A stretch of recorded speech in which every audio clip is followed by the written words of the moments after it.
Tonight, Underground Nation dives headfirst into the collision of metal and mayhem as one artist continues to blur the lines between crushing guitar riffs, earth-shaking bass, and raw emotion. Hailing from Austin, Texas, he's built a sound that lives somewhere between the chaos of a mosh pit and the energy of an all-night rave. Inspired by legends like Metallica, Avenged Sevenfold, and Sullivan King, he's on a mission to prove that heavy music doesn't belong in a box. It belongs on the biggest stages imaginable.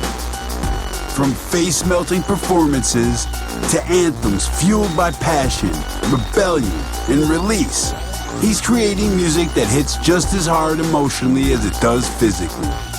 Whether he's in the studio crafting his next masterpiece or on a stage igniting a crowd, one thing is certain: Zakk, Emery isn't here to blend in.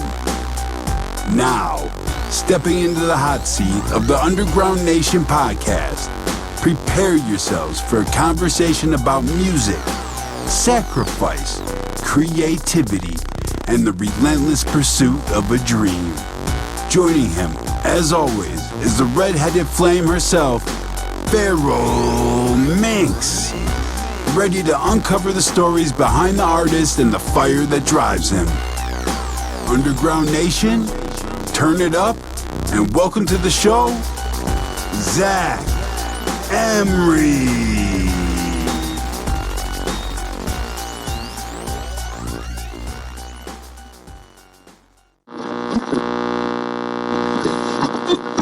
What's up, Underground Nation? It's time once again to dive beneath the surface and shine a spotlight on the artists, creators, and visionaries carving their own path through the noise. I'm your redheaded flame, Feral Minx, and tonight we've got an artist who's bringing the chaos of metal and the energy of bass together in one explosive experience. Hailing from Austin, Texas, he's a songwriter, performer, and sonic architect who blends crushing guitar riffs, live vocals, heavy bass drops, and raw emotion into a sound that's impossible to ignore. Inspired by artists like Sullivan King, Avenged Sevenfold, and Metallica, he's creating music for those who want more than just a song. They want an experience. Whether he's igniting a stage, tearing through speakers, or channeling chaos into this artist is proving that metal and electronic music does not just coexist. They thrive together. Underground Nation, please help me welcome Zakk Emery. Hi. I'm so glad you can make it. I don't know about you, but I know it's been a busy day for me. No, I had a pretty busy weekend. I've been recovering the past few days, so I've been here. Busy weekend. Well, hopefully a good busy weekend. Heard recovery. Yeah. I just got back from Illfest. So for people who aren't from Austin or the Texas EDM scene, it's a 3-day festival that they have at the same place they have the rodeo. Mm-hmm. And I was actually working this one, so that was fun. All I had to do was work during the day, and then at night we were able to go out and just do whatever we wanted. And we did everything we wanted. Oh my.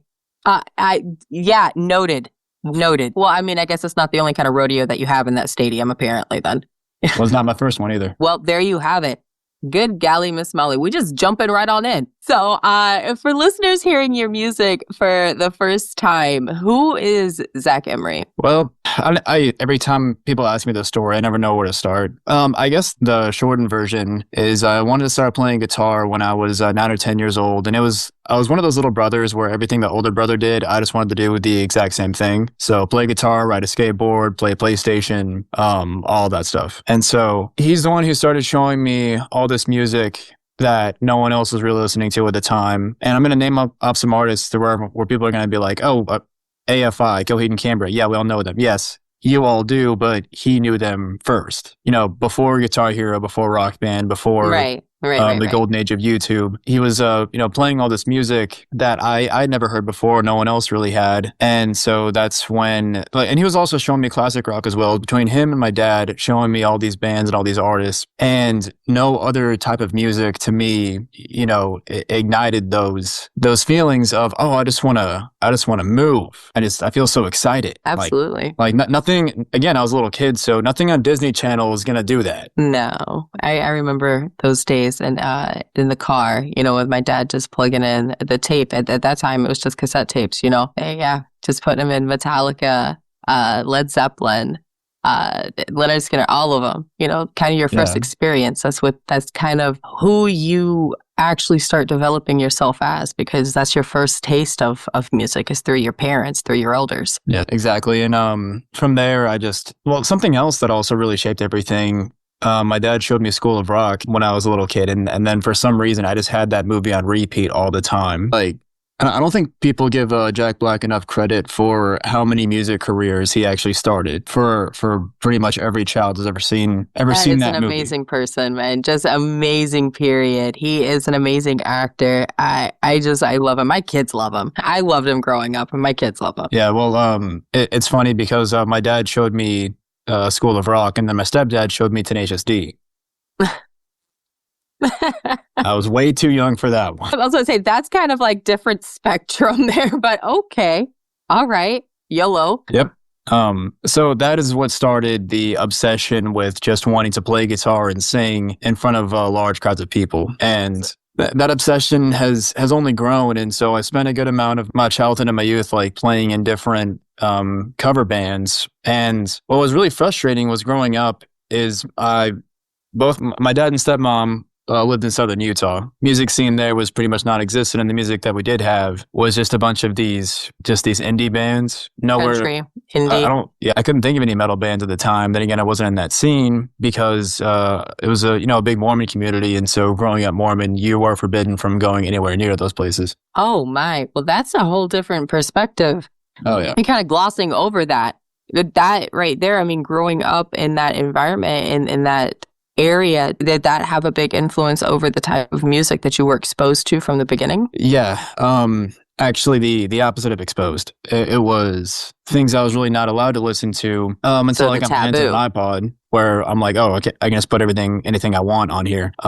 But yeah, it was the opposite. Like no Linkin Park. Every time I bought a CD, the lyrics book had to be looked over and make sure there was no F words in it. So I guess that had to be difficult. Not really having that. Yeah, it was for a little bit, but of course, how kids are. They always find ways around things. Resilient little things. Oh, yeah. It was kind of difficult. And then on top of that, just being in this Mormon community, a lot of people had just this one-track way of thinking where, it's not a cult, but at the same time, if you dare to think or want to do anything in any other way than what's already accepted there, then, it was bad. Yeah, you no longer belong there. Yeah. And, that's what I initially thought was wrong with that place, but it wasn't until I went to go live with my mom when I was 14 or 15 is when I went to a different environment thinking, okay, I'll actually thrive here more. I won't be with all those Mormons. And then that's when I found out pretty quickly, oh, it's not them, it's me. Oh, no. Okay, what do you mean it's not them, it's you? I'm a very different person. I don't think the same way other people do. I don't learn the same way.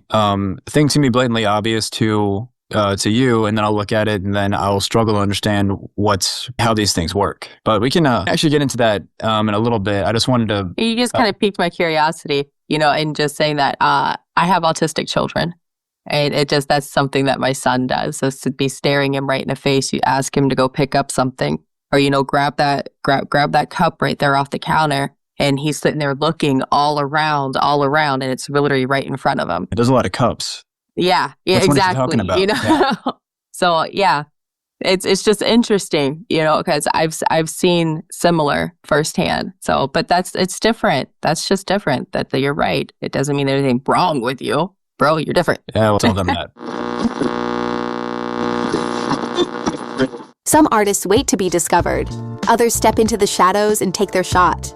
Welcome to Mic Check Thursday, hosted by the host with the ghost, Bounceball Boogie. Every week, the Boogeyman opens the gates, searching for the realest voices in the underground.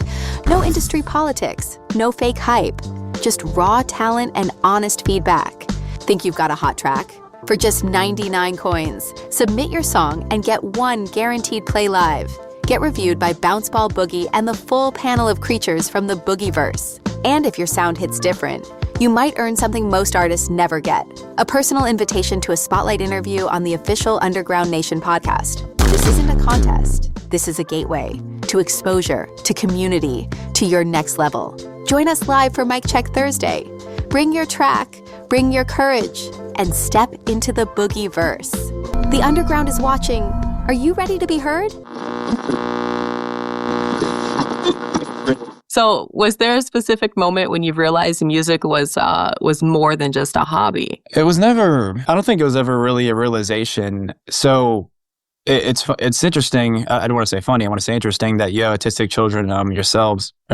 You might notice that there are things that will pique their interest. It'll be the most random things, but then they just won't stop obsessing over it. Hyperfixating. Exactly. They need to learn everything about it. They need to figure out, how that works. Where did it come from? Everything surrounding it. Where do you think they got the autistic gene from? I don't know where I got it from. So it runs.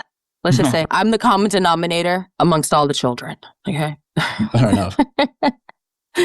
I can't blame it on all their daddies. Now I might be able to blame it a few, a couple, but I'm the common denominator. So we gonna call it as it is for what it is. But you know what? It is, and that is a wonderful thing in itself, because it can be used as an amazing tool where people can't see and understand some things, and in turn you hyperfixate on that, and you can see it in all the levels and the dimensions and everything, and it's a beautiful thing. Yes, that is true. So there was never any moment where I thought music is more than just a hobby. It was just something I had adopted, and I haven't stopped, because there's always something new to be learning. It started with, okay, how do I play guitar? What kind of guitar do I want? What makes certain guitars sound the way they do? How do I play this style of music? How do I play this one? And then it got to the point where I'm like, okay, how do I put a band together?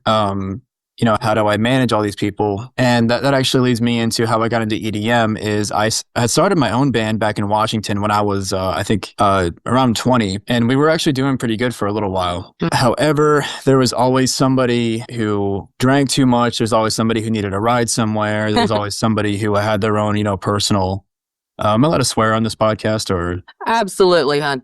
Yeah, there's always someone who had their own bullshit going on. There was always something. There's always that one Karen, man. Always someone. Yeah, well, I'm not going to sit here and act like I was perfect either, but it was, I'm actually the reason why the band broke up and I had to move back down here.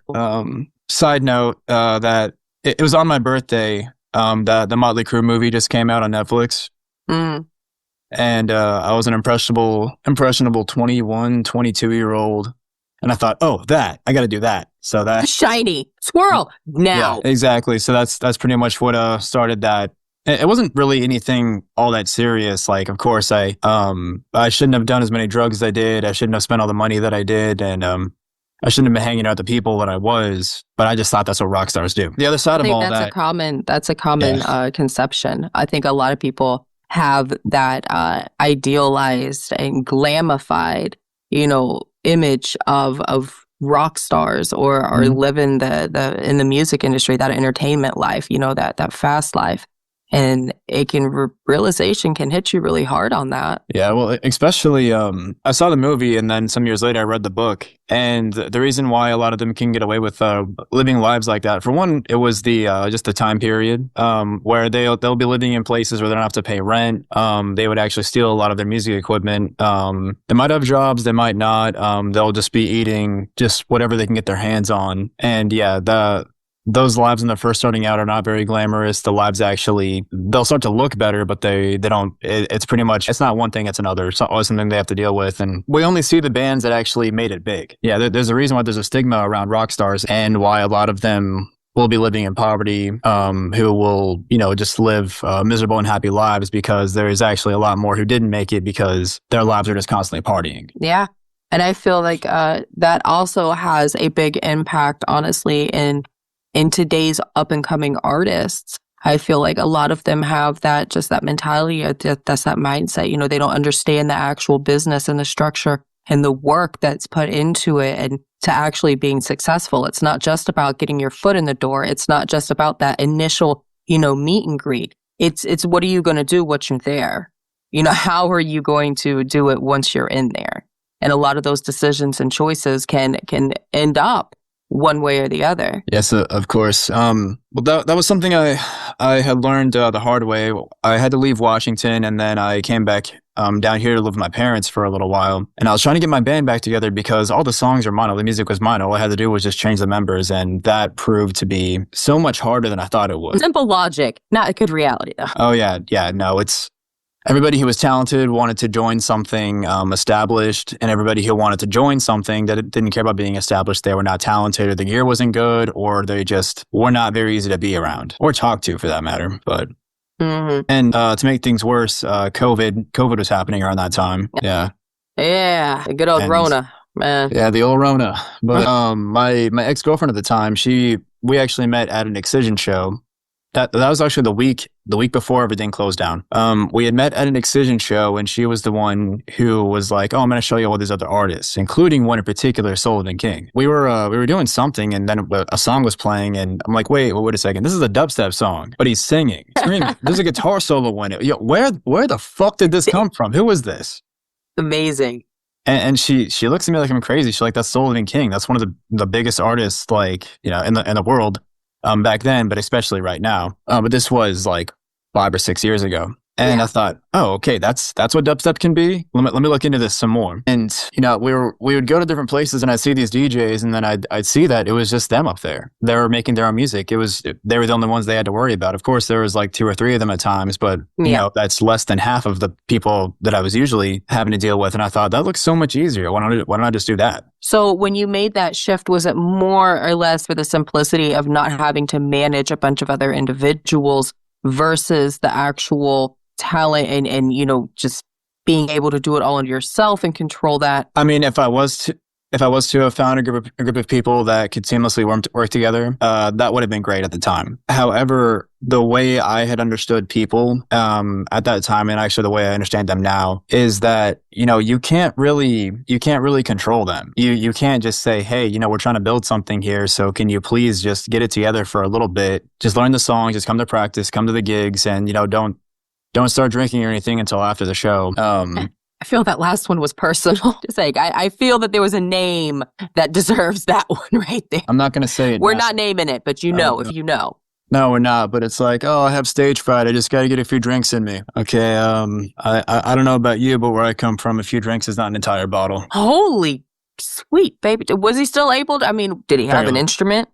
Could he stand? Like, wow. He could stand, but he would just mess up a lot. So, oh my goodness. That is definitely cause for some issues in communication and networking, and it would just within yourself. I could definitely understand that, those being problems. And no, you can't control what everybody else does, unfortunately. But it is a beautiful thing when you can get a group of people together collectively with the same intent and the same motives and the same ambitions, and beautiful things happen. There's this world beneath the surface, a place where raw talent lives, where voices go unheard until now.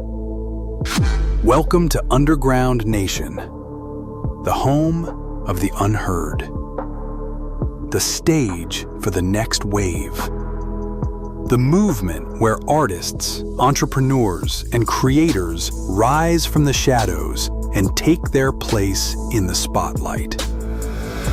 Head over to underground-nation.com, download the app today, and step inside the experience. Dive into exclusive news articles, unfiltered reviews, powerful podcasts, and a full collection of magazine issues showcasing talent from across the globe. Discover your next favorite artist before the world catches on.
the devil tonight. Vape and fire, I'll be by your side. The devil's a liar, the devil's a liar, my love will never die.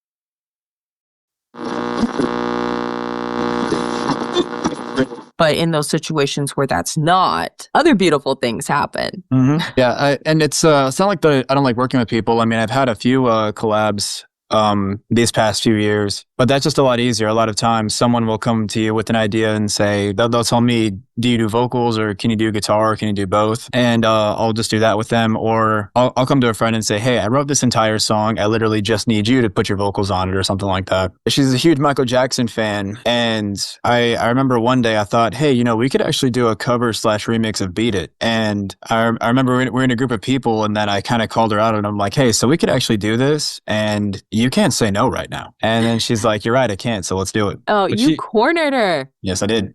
Oh, that was a dirty move. Touché, sir. Very well done. But dirty. Yeah. How is this going to come back to haunt me in the future?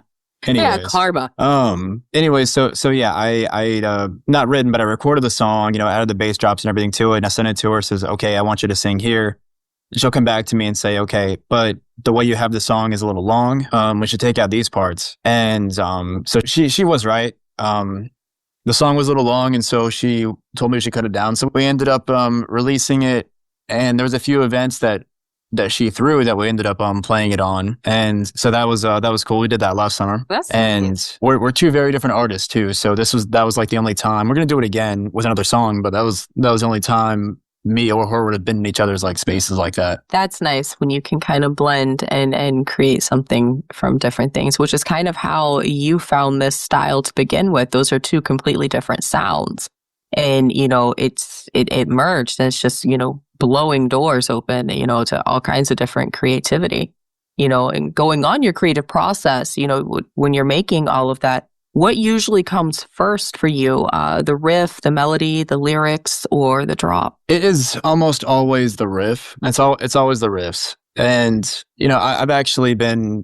I've had this question in my head for like a while of me being on someone's show and they were going to ask me, how do you write songs? And so, yeah, it's mainly the riff because I'll be messing around with my guitar and then I'll think, oh, hey, this sounds kind of cool. The riffs will come first, but before I even touch anything else, before my computer or my guitar, I'll have these, being a DJ, you put a lot of songs together and I'll think of, one or two songs that I think, okay, I want to make a song like this, but also make it sound like that. And the song that I actually just released called Crucify Me, I was thinking, okay, I want a like late 2010s metalcore style intro. Metalcore style, like pretty much all the way through it, like kill switching. You nailed that part. I'm going to tell you did. Oh, hope you don't mind. I got a guest star here. Oh my goodness. You want to say something? Oh. Yeah, sir. He usually does. It's the funniest thing. Oh, we love guest appearances, especially, the furry kind. Yeah, this is Milo. Well, hello, Milo. Nice to meet you, sir. I'm sure that is a big inspiration, and if not a supervisor of your work to make sure that everything stays how it should. Oh, yes. He makes sure I wake up on time. Good job, Milo. We appreciate your services. See that? There he goes. Yeah, usually whenever he has another voice over the speakers or somewhere, he wants to see what's going on. Of course, just inquisitive. Wants to monitor his home. But yeah, so for Crucify Me, I wanted to put that late 2010s or late 2000s, early 2010s metalcore style together. With drops, I'm still crafting, like putting my electronic sound together because I have like these sounds in my head that I want to make. But of course, these sounds are from producers who have been doing it for a long time, who work with, multi-million-dollar studios and other producers and executives. And then there's me with a laptop, not really understanding. If I'm being honest with you, I'm still trying to figure out how dance music works because playing rock and metal your entire life and then... Which DAW do you use? Ableton. Okay. Have you messed around with like FL or Pro Tools or any of those? I just knew that everyone used Ableton, so when I got the laptop and wanted to start messing around with it, I just thought, I need to get Ableton because that's what everybody else uses. I did not know that you could use those other ones. Oh, sweetness. let me pull you into to our crew here. We're gonna pull you into the Boogieverse. There are so many people out there. I know so many producers and makers and creators and everything, and it's amazing. I can put you in connections with a lot of different people who do a lot of different things. There's all kinds of things. Something will click. Yeah, well, same thing with the whole autism thing is like, I'll be staring at it for a long time trying to figure out how it works. And I actually do have a mentor who, I pay him for lessons. We've been going on for 3 years, and he'll have the same frustration. He's like, this is how dance music works. Like you don't only got to use like one big sound. And I won't use one big sound. I'll use like 4 of them at the same time thinking, oh, this sounds big and heavy. Okay. I know several people that you would love to work with. They have the same kinds of ideas and sounds. It's just great. It really is. So going off of that, what your sound, what you have in your head versus, what you could create or what actually comes out, which song in your catalog challenged you the most creatively? So Crucify Me actually challenged me the least, maybe because after all this time, I finally had a much better idea of how to just put things together. What challenged me the most? You know what? Let me actually look through the catalog because they've all each had their own set of challenges. And when it came to writing these things, so the rock song portion of them wasn't that hard because I knew what to do. Right. But as far as the electronic portion, I was always just so dumbfounded. I'm like, okay, I know what sound I want to make, but I don't quite know how to make them. So I'm trying to look through all of them. If I'm being honest with you, each one of them all had the biggest same challenge of just not knowing what I wanted my drops to sound like or how to just piece them together. And the initial sound that I had in my head, it wouldn't come out that way because my mentor would have to go in there and be like, okay, I can't read your mind, so I'm just going to... Make it easy. Exactly. He's like, you're going to do this the way that I think we should. He took all the sounds that I had that we could use, and then he would just put in new ones that would be fine. And they wouldn't be at first quite the way I wanted them to be, but I just thought, okay, I'm over this. Let's just finish the song and then keep going. So it sounds to me the problem is you honestly just don't know what tools. You haven't been given the proper tools to build your toolbox so that you can make it on your own. That's essentially the thing. You're just stuck with primitive tools right now. So you just need to get some better tools. I don't want to say that I'm stuck with primitive tools. I've learned that, and I've seen these very talented artists who will use the exact same things or maybe even less than the tools I have right. And when I say primitive tools, let me elaborate on that. I'm not talking about just the DAW in itself. I'm talking about just only being given a couple things to understand and not understanding everything, like not knowing how to get it out of your head and onto it into the computer. Oh, yes, ma'am. I just... That part. Well, I just wanted to elaborate that no one else... Everybody else so far has been very helpful, and they have been helping me. It's just the way my brain works, trying to understand everything. It just takes me a lot of time to get it. So I just wanted to make sure that for anybody listening who thinks, oh, well, I help them all the time, or like we've been going at this for like a long time. What do you mean he's not helping? I'm like, no, everybody has been extremely helpful.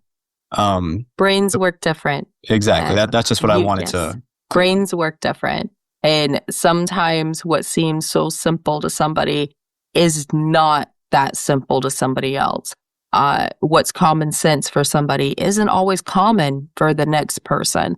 And, this is all where it goes back to being kind in general, because you never fully know. You really don't know, anything about the other individual that you're speaking to. So just assume that, hey, it's okay. They're different. That's fine. It's fine. As far as getting it to where you can understand, there's all different kinds of techniques and things. I'm assuming that you work better with either visual or there's another sensory that you can correspond and work better with as far as, memory and association with stuff. It very much is my parents will tell you this too, is they'll explain something to me over and it's not until I leave for a little while, usually when I'm at work, and I'll just be working, I'll get into the work and then I'll start thinking and then it'll click. I'll be like, oh, you know what? Okay, that's what they were trying to say. That's what they were explaining to me. So it's there's this scene in Indiana Jones, The Last Crusade, where his Sean Connery will just say, I found when I shut down, the solution will present itself. And then he sits down and then the door opens and he's like, sure. Not a voice actor. No, it's not him, but it's from Saturday Night Live. I don't know if you heard my song Hellraiser. Yeah, in my song Hellraiser, right in the middle of the drop, it says, oh, yeah. Or no, it says, oh, rough. Just the way mother likes it. Wow, wow, wow, wow. So many things that just get rid of. Yeah, okay, it's great. Oh, my goodness. This summer, it's all about how you show up. Clean, bold, confident. Every angle, built to stand out. Two-piece energy, made to turn heads. Details that hit, front to back. One piece, two piece, up to 5x. Made for real bodies, real confidence.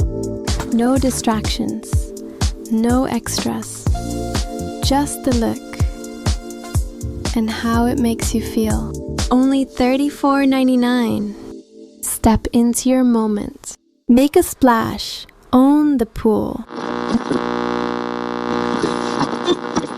So, I mean, honestly, okay, so what you've been through a lot with this. So would you consider like music a type of therapy for you, entertainment, or just something else entirely? In the words of Liam Neeson, something else entirely. Autism brain again. Sorry, it's been it's going to attack us this entire time. Listen, it's okay. I joke all the time with people. My brain works in 5 dimensions. Like everybody's right here. They are everywhere, and don't expect the squirrels to be all on the same level at the same time. Yeah, well, it's not just the music itself that's got me so ingrained and captivated. It's just, and we're probably going to take the entire session to get to where I got into EDM. So Right. I like doing that. And I like meeting either like-minded or totally not like-minded people who they'll ask me, oh, well, I don't play metal. I'll play blues or I'll play classical or something like that. And then they'll want to know more about the kinds of things that I play at the same time.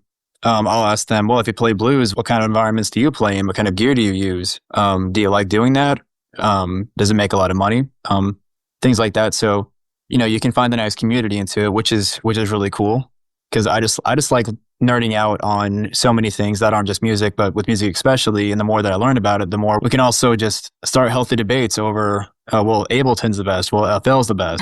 That is not a healthy debate, sir. You know this. Oh, Those no, are it throwing turns pretty hostile stones. pretty quickly, but it's okay. We're all out of the hospital now. Yeah. Anyway. It's like tossing AI into the mix. Oh, good grief. That's a controversy. And we just don't, no, that's like politics, man. I just don't get into it.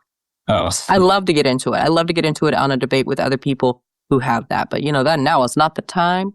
Now is not the time. But so what inspires your darker themes and imagery? At first it was just for the aesthetic of, things have to be black. You've got to use monsters in your imagery. You have to have long hair. You have to have tattoos. You have to do all these things. Back when we were talking about the Motley Crue movie where I saw it and I thought, okay, that's what my life has to be. So that's how it started. But being in the EDM community, it's actually, there's a lot more colors, a lot more outer or even otherworldly stuff going. For an example, I'm looking at my Excision poster right behind you right now. And so he wanted to be a paleontologist when he was younger, before he started doing music. So his whole thing is dinosaurs. I did not know that. I like Excision, but I did not know that about dinosaurs.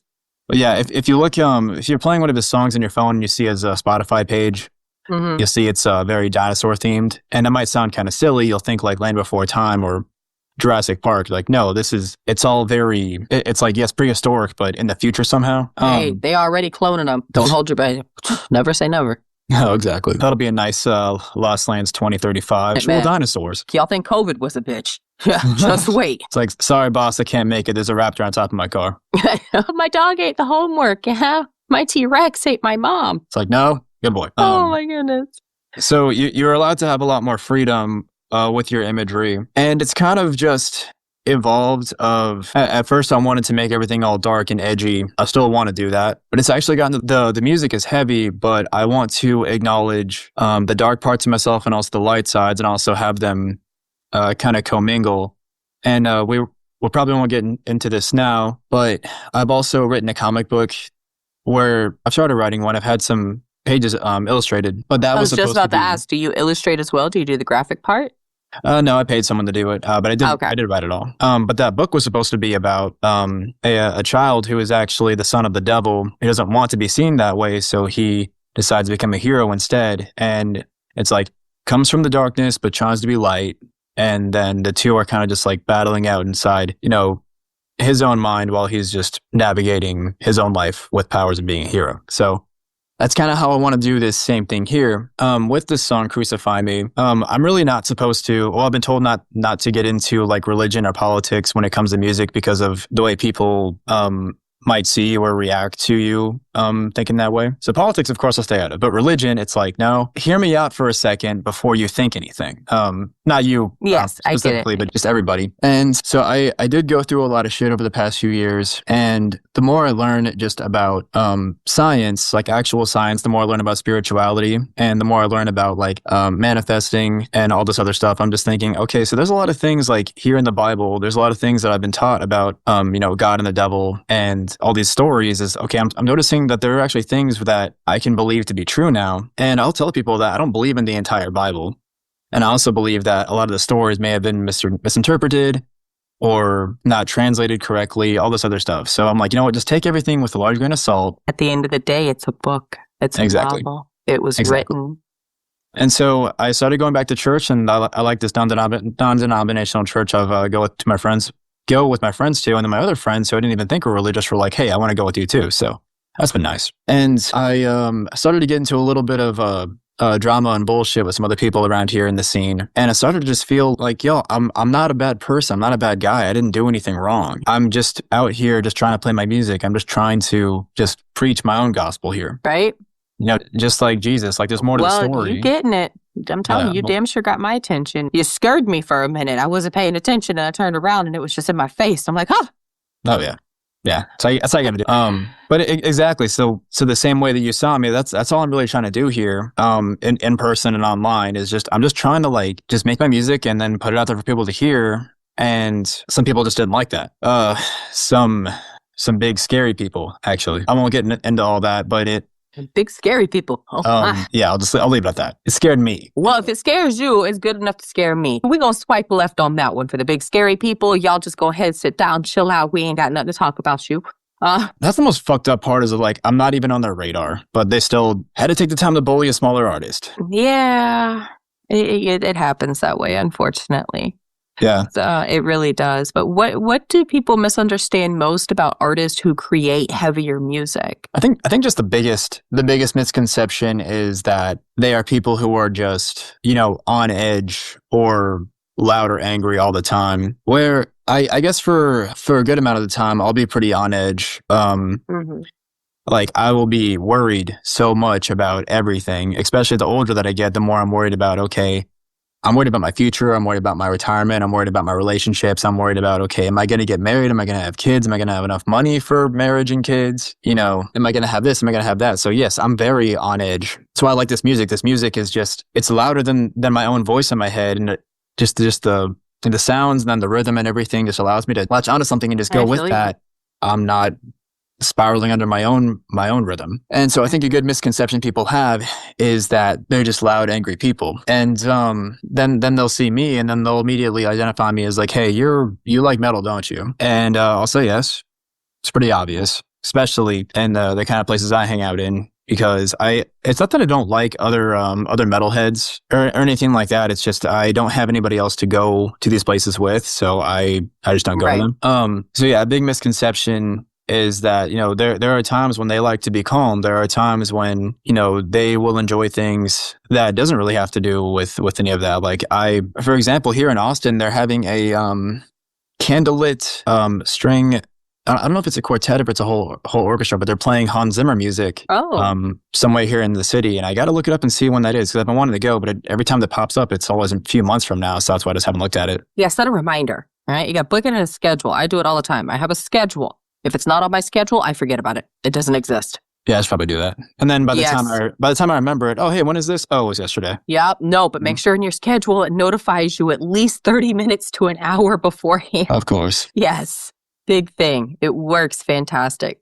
But, I did notice something that you were talking about, that you were thinking about your future and, and all that stuff with finances. Speaking on the business part, do you believe independent artists spend too much money chasing exposure that never converts into fans? I think at first everybody does that. And then after a little while, we do start to see like, okay, our money can be better spent. Or there are easier and cheaper, more efficient ways to do this. So a good example for me is I really had a hard time wanting to make content to post online because a lot of people we'll look at TikTok and think, oh, that's just a place for influencers. Right. I'm a musician, not a content creator. Like I shouldn't have to be doing that. But for me, like with the kind of music that I play around here, I don't know a whole lot of promoters or bookers just yet who will get me like on stage in front of people. And until this one video was explaining how this is your new stage is online. You know, you don't have to live in a big city. You don't have to have a lot of connections. You don't have to. You have to have an iPhone, a ring light, and that's it. And you know, and I was still struggling for a little bit, trying to figure out, okay, what kind of content do I want to make? Like, I can't just dance in front of a camera. Well, you can. You can just dance in front of a camera to your own music. You could, but not as impactful as the content that you are creating. I'll tell you that. Well, sometimes that actually does work. I mean, there are times I don't know what else to post, so I'll just do it with the front-facing camera and just have it like in front of my face while I'm like singing the words or just headbanging to the bass drop, and that does pretty well. Just depends on what sort of mood the algorithm is in on that day. But that's when I started to look at it differently and think, okay, let me get better at this. And so what I think a lot of artists are struggling to understand now is there's a stigma around they feel like they don't want to make a fool of themselves for people online. But at the same time, they're just sitting in their bedrooms, making their music, putting it on SoundCloud, hoping people will like it, rinse and repeat, and then wondering why they're not getting anywhere, or not getting there's no advertisement, there's no marketing. And it's funny you asked me that question because there is a network here in Austin that some friends of mine had created a few years ago called the EDM Prosperity Network.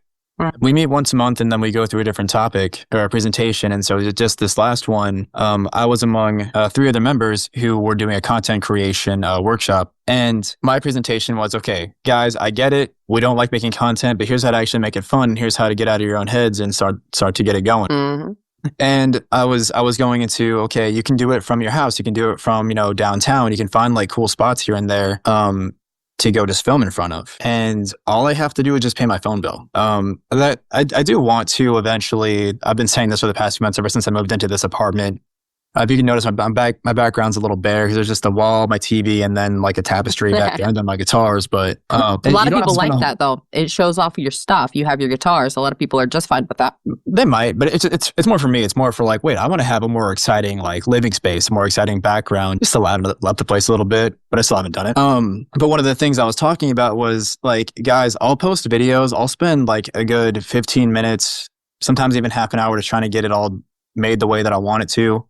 I'll put it on there. It'll get 200 to 300 views. It'll only get a few likes, and it'll go mostly ignored. That used to bother me. Now I'm like, okay, well, that didn't work. I'll try again tomorrow, or maybe you posted at the wrong time. So sometimes you can take it down, post it again later, and it does better. Yeah, that is. Yeah, there are ways to make your content better in order to grab people's attention. Like you said, like it scared you, like came at a. Yeah, that one I was not playing. I was not prepared for it, okay? Let's just say that we was partaking in some herbal remedies, okay? I had to turn around. I was repacking, reloading, and I turned back around, and it was, oh, my sweet baby Jesus, it's in my face. It was there.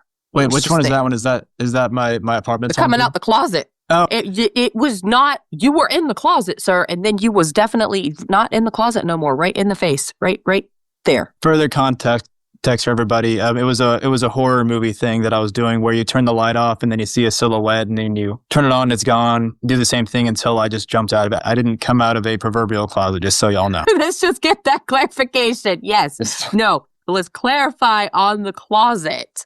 Okay. It was his own closet, nobody else's closet. No. And no, there was no other insinuations behind that. I hope so. Other than just scaring the Cheez-Its out of random people who just happen to scroll by and see. Yeah. Well, I was trying to tell everybody that like, look, this video is what got this person's attention. A person I never met. I got an emotional reaction out of her, and she commented on it, and she said, "Hey, I love your style, I love your energy. I'd love to have you on my show." And then I told everybody, I didn't look at her show. I didn't look at her profile. I didn't look at anything. The very first thing I did is I commented back and I said, yes, 100% yes, please. Whenever anybody wants to broadcast you like that, you always say yes. That's important right there. And we're going to get a little clarification on this. Underground Nation magazine and podcast is not my show. I am a face and a voice for a bigger market, a bigger platform there. Lots of big things going. But yes, I very much, I did. I reached out, absolutely, because it struck me what your method was successful. I scroll through, and you're right, I scroll through endlessly, and I see so many, and for something to stand out, you either have to have a different sound. First of all, it has to be visually catching. It has to sound different, or there has to be a message that is being delivered. And if one of those three things aren't being met, then you're falling into the crowd, and you're not gonna get anywhere like that. Yes, of course. So- That was one of the points I was trying to make to all the other struggling artists who just need to start making content, but they just haven't done it yet. It's true. And I was telling them, like, look, you just don't think about it too hard, but just calmly think about, okay, what are some things I can do that match my personality and my brand? And for me, like, not to toot my own horn, but I'm a very funny person. I will say dumb shit all day long, and everyone just eats it up. For a little bit more context, he was just in his underwear there coming out the closet. Yeah, he was in underwear. I had to get everyone's attention somehow. I didn't know what the hell you were doing at first. It was a side thought. After I watched the video twice, is when I realized, is he in his underwear? Oh, well, it was supposed to be a scene in a horror movie where you just get out of the shower, and my closet is in my bathroom in my apartment, and so it's supposed to be like, I have plenty of intrusive thoughts. I'm home alone in my shower, so I hear a noise, and I'm like, oh no, not now! Come on, let me get out of the shower first. Oh no! I'm in here. I'm a defenseless. Oh my goodness, it was great. It was spot on though. Yeah, and I was trying to tell them, like, here's where the ideas for these videos come from is I'll be watching movies, or I'll see other people's content, and then if I think it's funny enough, or I'll see it pop up enough, I'll think, okay, I need to make something like this and flip it and make fun of it just to ride the wave of whatever's going around. And so for that one, I had just got done watching the fourth Conjuring movie, and there was one scene where it looks like something's there in the dark until you turn the light on, and it's something normal, but with the lights dimmed like that, it looks like something scary. That's where that idea came from. Yeah, it was great. It was absolutely great. Thank you. Going on this whole concept of, you teaching other people about making content, do you think social media platforms are helping artists today, or forcing them to become content creators first and musicians second? That's a tough question. So it's not that social media really, there are some negative sides to it, but it's not like social media really forced anyone to do anything. Because when Facebook and Instagram and all of those things first came out, I was still in school. I was in middle school and I made a Facebook, and I was in high school and I made an Instagram, and it was just everybody else saying, oh, you haven't made one yet? Come on, dude. Like, get with the program, like, let's go. And so I thought, okay, well, I got to get on this. Everyone else is. And so that was just everyone's way of thinking, is I need to get on these platforms because that's just what I feel like I should be doing. And it's a lot of factors that play into it. It's a lot of, okay, everybody's eyes are glued to their phone.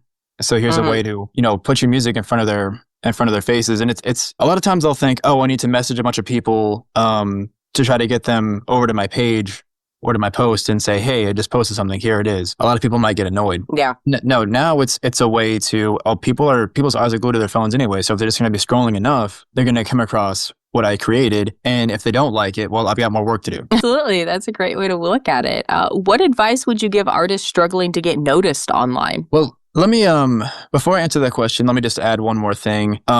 So it is easier than ever to get your music made and put onto streaming services and all that. But social media didn't really do this. It's just the fact that so many people are doing it now, and that the market is so saturated.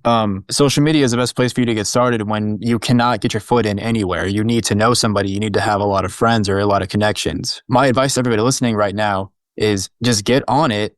You might not be very good at it at first, but it's okay. No one's ever good at anything. It might be very overwhelming. It might be a little discouraging, but if you just try and stay consistent, then you'll get better at it, and then you'll start to see everything else open up, and people will start to recognize you in public. I was just at Illfest, and then some people were like, "Oh yeah, I know you. You're Zakk Emery. You make all those funny videos."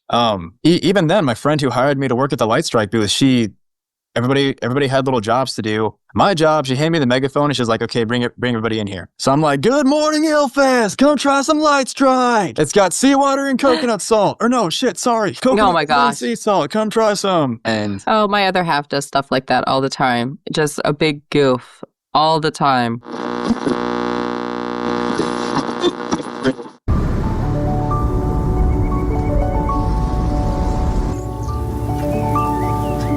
Hello, you.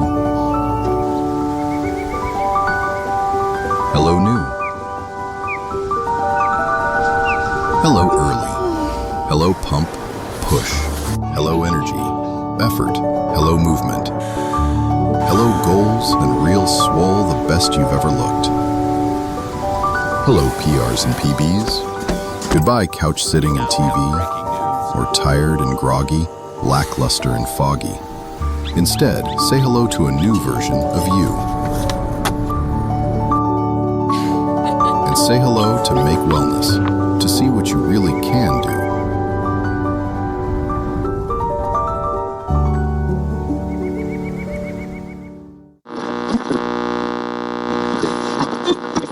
What advice would you give artists struggling to get noticed online? Just do it. You answered it. Yeah, really, really just do it. And I actually can practice what I preach a little bit because I wanted to live here in Austin for a long time. And I've visited quite a bit and gone to a bunch of shows around here, but I haven't lived in the city until 6 months ago. And I was very scared. I was just scared of, okay, things are going to be a bit more expensive. It's a lot more crowded. Of course, I feel like I have a hard time fitting in until people really start to give me a chance to get to know me. And they're like, oh, okay, I know this guy now. Like, I get it. But from a first glance, and I'm okay with it now. I'm okay with the fact that I might not look like your conventional human being. It goes both ways. Other people will look at me and be like, okay, this guy looks pretty interesting. Let's see what he's about. So my Don't judge a advice, book by its cover. yeah, well, my advice to everybody is you don't have to change a damn thing about yourself. You take who you already are and then you run with it. And everything surrounding your music, not just your music, just everything surrounding you. Like, if you made music, what kind of music would you make? Just give me a genre. Oh, me? Oh, it's not an if. And I do. We're into horrorcore, metalcore, and very much EDM. Okay, great. And what are your hobbies, or what is just something, anything you really like? Like, for example, I homestead. You homestead? Yes, chickens, ducks, goats, cow, geese, all that stuff. Yep. I preserve food, I garden, all that shit. So two very different things. Okay, yes, but you say you garden, okay? So immediately what popped into my head is like you're in your garden and you're trying to get some roots out of it, and then you get really mad, so you take your gardening tools and you're like, come on, just get out. And then you put your music behind it, and then you go along with the beat. And there's your content, there's your video for the day. Yeah. That's true. Yeah. So, I was just screaming at a fence. I was literally had to go repair a fence earlier today, and it was pissing me off. Oh, yeah, no, you're not wrong on that one. There's content everywhere. Exactly. That was some more. That's some more of the advice I was giving everybody is you just start filming your life. And even when bad things happen to you, you can turn it. I turned a bad thing that happened to me and turned it into Crucify Me. I spilled salsa on the counter the other day trying to open the damn thing. And I'm just like, shit. Wait a second. Before I clean this up, I turn on the camera and then I get my chips and I'm eating it right off the counter. And there you go. Just for the sole purpose of what the fuck is he doing? And then the show was playing, the flyer popped up. Yeah, it totally works, man. It totally works. Well, if you could leave one message behind for your fans, what would it be? One message. It's the same kind of theme I've just been going on about for the past half hour of just keep your head up, stay consistent. You can think about giving up, but then also just remember, okay, if you give up now, what else do you have? Yeah, of course, the guaranteed comfort of not having to try or worry about it anymore. But then you're going to have the discomfort of, oh, well, what am I going to do now? What else is there? Like, of course, if you really do have to give up for your own mental health or your own well-being, or you just really, your heart's not into it anymore, then by all means, of course, give up. But if your heart's in it, but it's feeling pretty heavy, your head feels pretty overwhelmed, then just take a break. Find a way to keep, calm yourself down and then come back to it. Wow, that just hit hard. Yes, ma'am. I've been going, well, yeah, no. Quit talking to me right now. We're talking to everybody else. I've been going through some issues of my own right now, actually. And yeah, no, same thing. My heart's there. It's just like, just constantly just getting kicked in the dick, Oh, just overwhelmed. Yeah, a lot of that. But you know what? You have to look at it different. You have to keep going through it. Sometimes you have to take a break, step back, get a breath of fresh air, clarify your head, and then it's amazing how those problems just solve themselves when you give yourself time. Yes. It might sound kind of silly, but YouTube actually very helps. A lot of times if you type in your very specific problem into YouTube, a video will pop up kind of guiding you through it. Noted. Interesting. YouTube? Yes, ma'am. We're going to have some time. We're going to talk. I've used YouTube a lot, honestly, for a lot of my homesteading stuff. I've learned a lot from YouTube, and I will vouch that it has been an extremely beneficial resource and tool for not only teaching and researching, but as far as, self-healing and meditation purposes as well. So there is a lot of resources out there. And it's not just on YouTube, guys. There are resources available everywhere. We all need to take a break sometimes. Just, make sure you're taking a break in a healthy manner. Get some good old sunshine. Go out there, get the dirt between your toes, sand, wherever, just reconnect and breathe for a little bit. It'll make you feel a little bit better. Yeah, for the listeners in Austin, just go to Barden. Barden will heal you. There you go. If you're in Austin, that's where you go, right there. Well, I greatly appreciate you stepping in with us this evening. Underground Nation, let's make some noise one more time for Zakk Emery. Thank you for hanging out with us and sharing your story, your music, and your journey. Be sure to like, follow, and subscribe to Zakk Emery on all streaming and social platforms so you can stay up to date with new music, upcoming shows, and everything he's got coming next. And if you've enjoyed this conversation, head over to underground-nation.com and discover more incredible artists making noise underneath the surface. If you're an artist and you'd like to be featured on a future episode of Underground Nation Podcast, stop waiting and send your information right now to ugnpodcast@gmail.com. Until next time, keep supporting independent artists, keep discovering new artists, and remember, the mainstream only shows you what's on the surface. We're here to uncover what's underneath. This is Underground Nation. We'll see you in the shadows. Y'all stay feral.